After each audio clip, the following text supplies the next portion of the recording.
Hello and welcome to Ubuntu AI podcast. I'm Andreea. And this time I'm alone, and I'll be your host. From fun experiments to enterprise projects, AI became the center of attention when it comes to innovation, digital transformation, and optimization.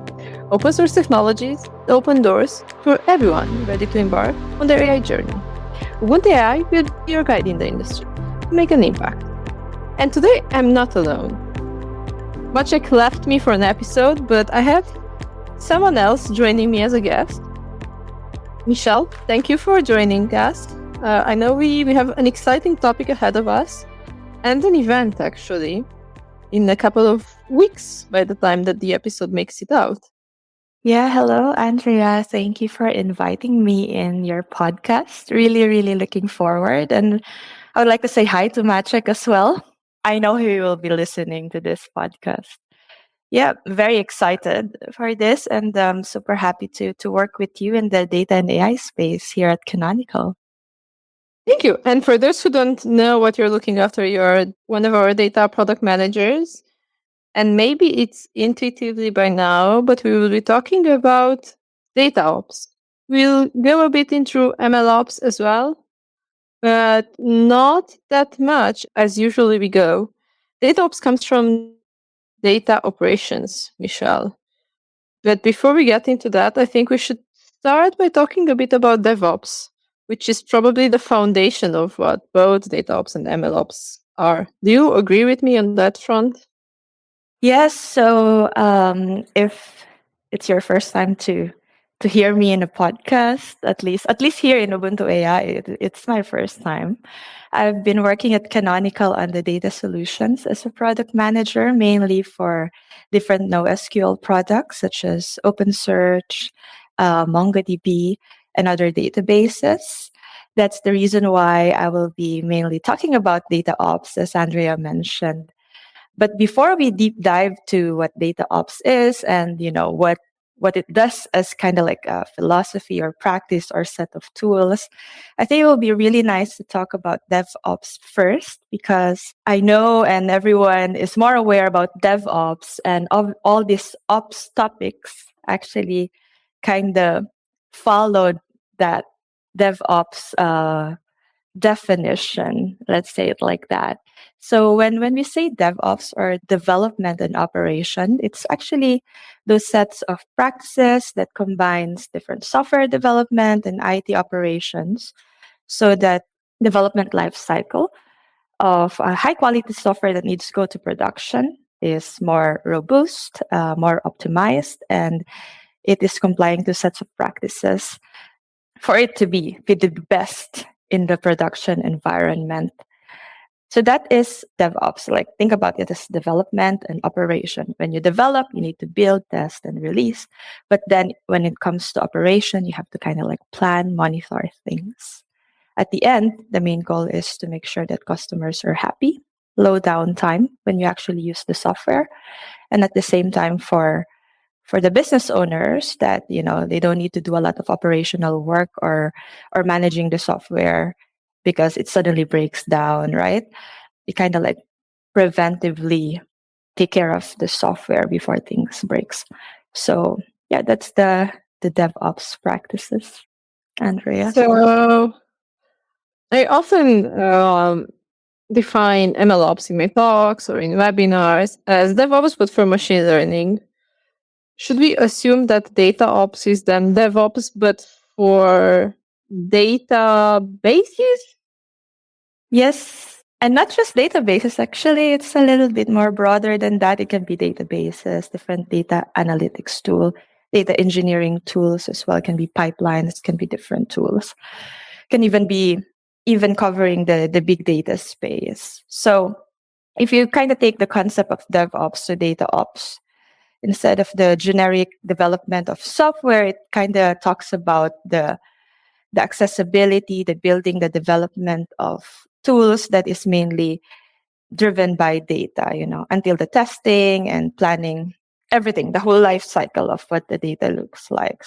So traditionally, if you kind of imagine it, right, if someone from the business needs data, they go to the IT team and say, "Hi, I need this data. Can you get it for me?"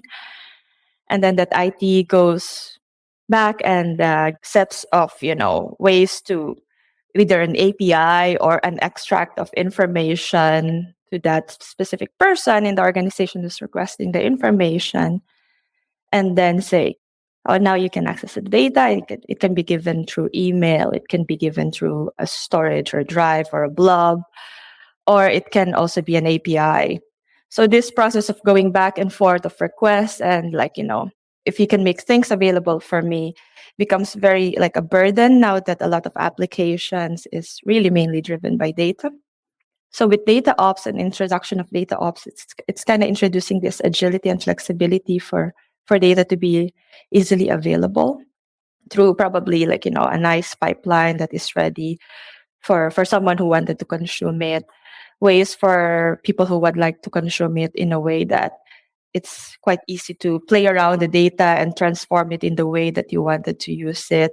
Can also be ways or forms that access to a specific storage through a better way to expose APIs and a lot of ways to make things easier. So that's the reason why the data ops comes into picture, because then it's not just about the access when you're developing something that needs data, but also the way you actually operate it, which is, making sure that you can monitor, you can easily fix things if there are issues. So those automations kind of need to be set. And data ops are helping to make things process faster. Michelle, I don't know how many episodes you've listened of the podcast. I want to believe all of them, but I'm realistic as well. But I'm here to ask all the uncomfortable questions and to challenge my guests and to try to figure it out new ways and new things.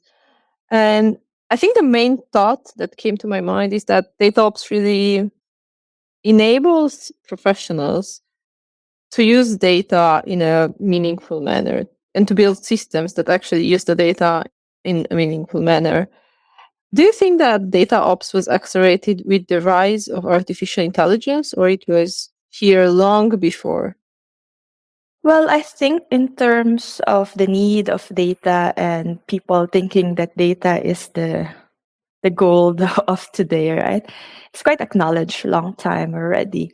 And I think when big data was super trend, I think it's still now and it's supporting the whole AI's ML story. People knows that there's really this need. So this practices has been happening in different organizations, but I think it becomes very, very famous now, especially with the trend of MLOps. And talking about the stories of data ops and MLOps together has been becoming more and more prominent. So I think it has been there. A lot of practices has been implemented in multiple enterprises to make data operations better. But definitely MLOps makes it a little bit more famous, let's say it like that, because these are two processes that comes together. You mentioned about data ops and MLOps going together. And before we get into that, for those who are not familiar about MLOps or machine learning operations, it's a practice similar to data ops as well as DevOps, but that focuses on the machine learning techniques in order to enable professionals to build projects, machine learning projects, in a repeatable and portable manner. Now, if we put together, of course, there are other practices around there before, such as LLM ops. Nowadays, it's super famous. But if you put all of this together, we get into AIOps or artificial intelligence operations, which really enables organizations or just professionals to leverage artificial intelligence, machine learning techniques in IT operations to enhance IT operations, such as, and here I really think of monitoring, I think of testing, I think of maintenance of models as well. And I think when it comes to all of them, the benefits are obvious. We talk about flexibility, and DataOps includes it as well. It really gives flexibility to its users. We talk about portability as well, but we also talk about, just in the machine learning space, it's very important, the accelerated innovation, right? you get to deliver projects faster. You don't ramble with the data around for a lot of time. How do you see, Michelle, DataOps and MLOps interacting together at this point? See, they seem so familiar and so interconnected. I think the convergence between DataOps and MLOps is really very important, especially if we think about the end product or the end point of these processes. Why do we actually do these processes, right? And the end goal is to actually leverage both data and ML or machine learning to create predictive analytics, for example, preventive analytics, where it will ease out a lot of problems of different users of this technology in a way that business cases or their use cases are defined to answer different organizations' problem, right? And if that's the goal, then the convergence between data and ML and the operations of those processes and tools is very important. We have to really look at the convergence.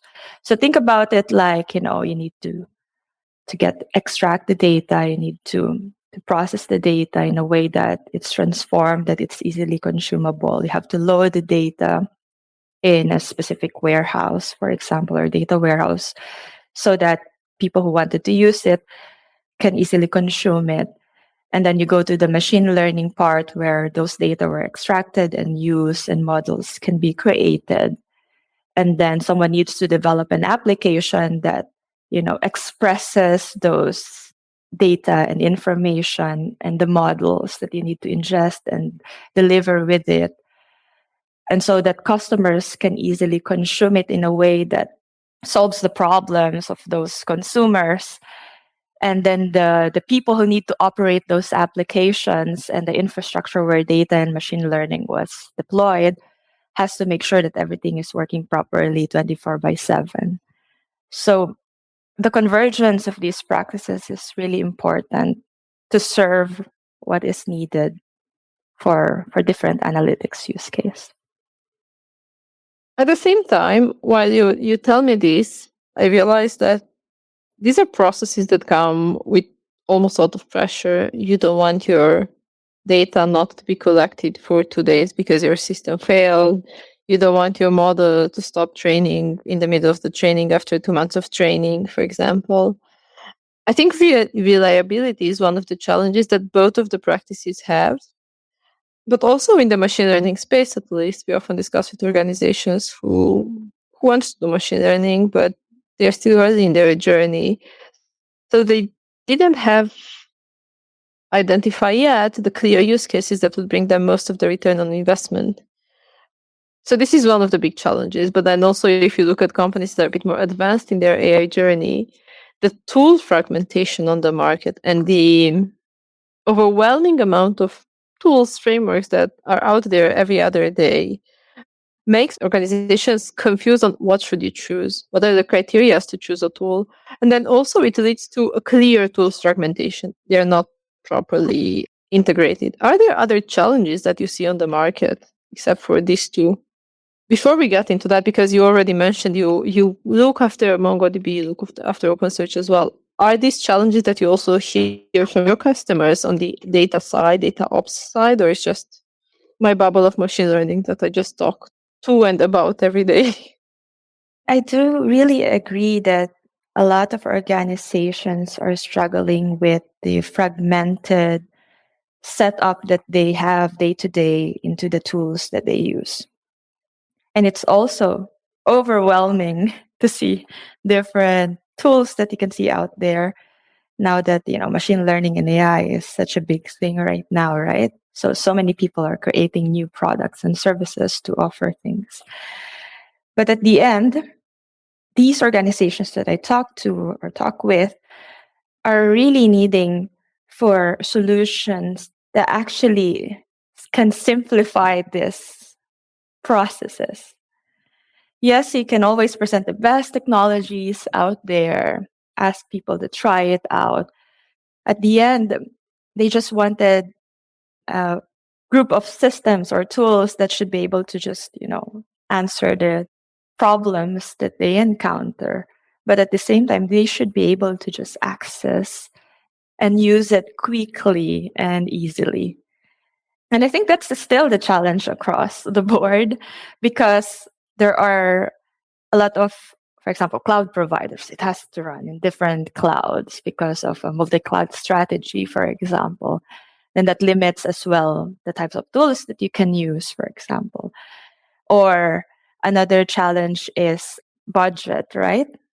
Now comes with the big data and machine learning and the amount of information that you need to process. I work in databases and it's actually really expensive to not just store information but actually process information and make sense of it. And these are the other challenges that enterprises face, and at the end they just want to accelerate their innovation. And then this is me asking a question to you, Andrea. Working in this space of MLOps or AIOps and all, do you have any recommendations on how organizations can actually accelerate their innovation without getting so overwhelmed with all the tools out there? I like this question. Usually, all the questions that we get in this podcast are very technical.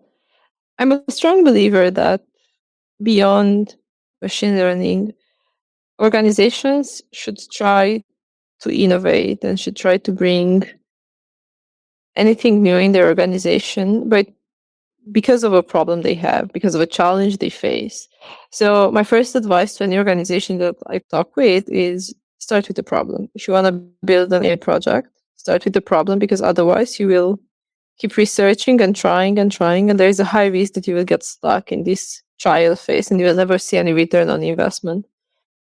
Beyond that, we both work in an open source company, and I think my second advice to everyone would be to use open source tools to easily get started. I think the investment is very low initially, and there is nothing to stop you to try it out, from Jupyter notebooks for beginners to Spark for big data to OpenSearch nowadays for vector databases or for prompt engineering.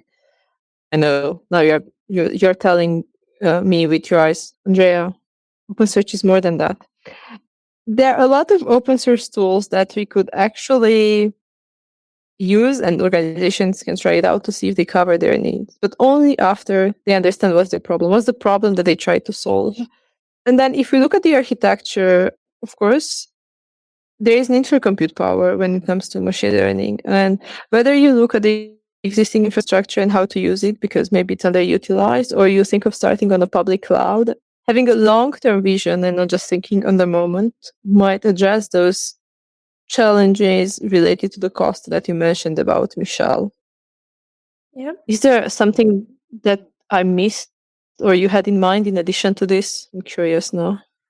Well, I wanted to kind of add more context also on the open source. I do agree with you that open source has been a driving force in this space, data and AI space. And you can see that with the amount of projects that are coming out, from tools for data engineering or for data scientists, or even just the models that are being open source right now for people to consume.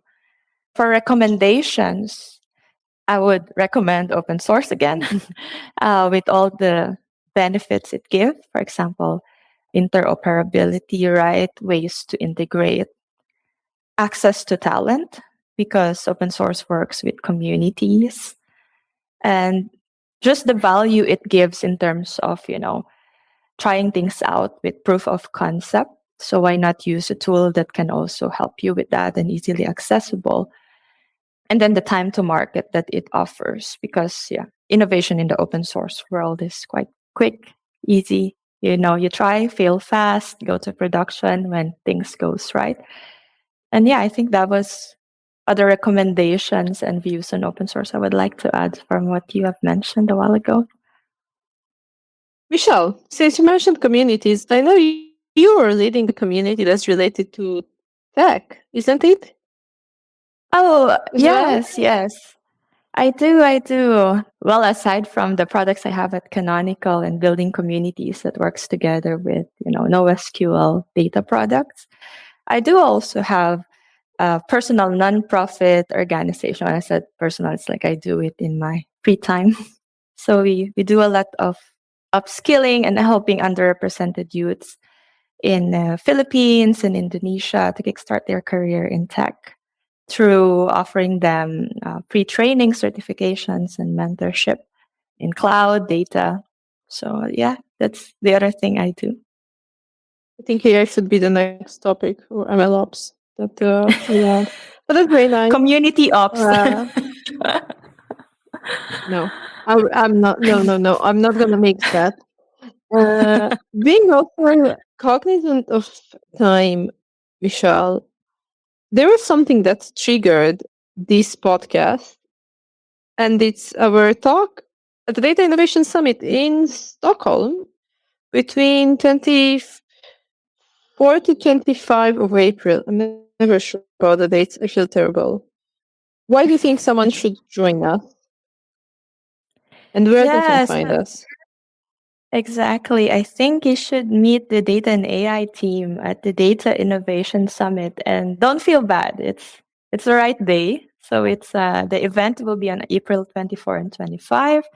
Our talk will be on the 25th, and we are going to talk about DataOps and MLOps, and we will highlight a couple of use cases and solutioning specifically for telco industry. So do join our talk. It will be in the afternoon on the 25th. I'm super excited to talk about it with you, Andrea.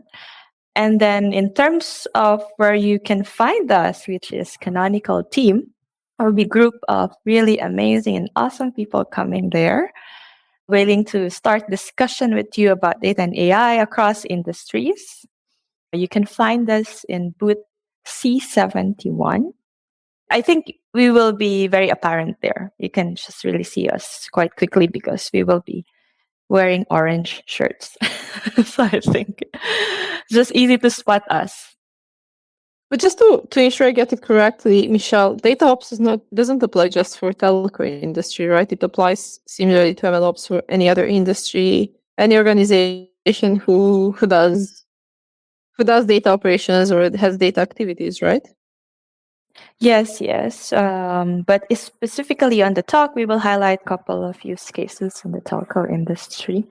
But yes, we are there to cover use cases that you have that you need any data ops and ML ops needs. So feel free to visit us. We will actually even have what we call a technology in practice session, which Maciek, one of the hosts of this podcast, will be there as well. He will conduct live demo together with all of other colleagues that will be joining that showcases different data and AI solutions. So I think that's also something that we have to look forward to in that event. You're right. I look forward to that. And I'm not sure how much you know, but before we end any episode of our podcast, I ask my guests, and I also often share a thought for the AI of tomorrow. Since we talk a lot about data and data ops today, I will ask you about a thought about the AI ops of tomorrow. How do you think it's going to look like? What would you like to share with our audience? It's a very, very interesting, right? Because you then play around with all the ops that we talk about and making things really interesting and fast. But I know that we're talking about AIOps tomorrow, and I know that we have to be very excited about it. But at the end, it's very important for organizations to always look back to how your data ops, MLOps infrastructure are working. Or else, we might be looking at so much in the future, but then we have forgotten that the essential piece of how the infrastructure should look like comes from really having a robust and nice data infrastructure and setup. I think that's the piece of advice that I would like to share to the AI ops of tomorrow. But then moving forward as well in terms of how it will look like, I think it's full of excitement, full of new things that will come along the way. The tribe of Gen AI will just, increase and increase. But then there are more technologies that will be introduced, and I'm really looking forward to that. It's Talking a big about forest out there. It's just really overwhelming if you actually think about that. no, let's stay positive.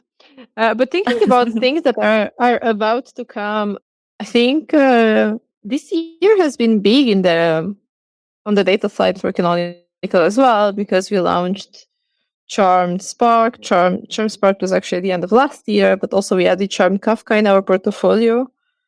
Charmed MongoDB. You've been quietly just mentioning it. So there is a lot that already has come on that side, and there is one question that I would have when it comes to all these Charm products or all the data that Canonical and big data applications that Canonical distributes. Why should we use them instead of the upstream ones? Well, I really believe that Canonical builds a product that is, interoperable. That's first. Second is integrated in a way that not only consider those data products, but also the ML products as well. That's the second. And then third is the place where we operate, right? We really love open source as a company. So then we make sure that, as we thrive in this area of data and AI, we consider a lot of technologies and tools that will be there in terms of newly birthed products.